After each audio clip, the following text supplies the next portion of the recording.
Hello hello my wonderful friends आपण मानक स्वागत अभिनंदन। ओएस रो जो मेन एग्जामिनेशन खाता इवैल्यूएशन चली ऑन स्क्रीन इवैल्यूएशन चली माने पूर्व वर्ष मानकर जेमती सब इवैल्यूएशन होतला सेमती नाही। 2 वर्ष हम ऑन स्क्रीन इवैल्यूएशन होचे। ऑन स्क्रीन इवैल्यूएशन फायदा कौन पूरा सठिक भाव में खाता माने मूल्यांकन हो पार इवैल्यूएशन हो पार मार्कटा ठीक ठाक मिल बुझी पार्छ।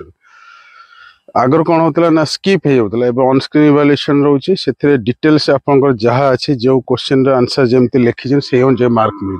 या विषय ऑलरेडी आम टेलीग्राम चैनल जो अच्छी ओएसटी ऑफिशियल टेलीग्राम चैनल रे ऑलरेडी आम कही सारी आपण मैंने जानी थे कि नुआ पिला किसी जापर ना से जन पड़ा ये कथाटा कारण छोटिया कथाटी कि बुझार अच्छी।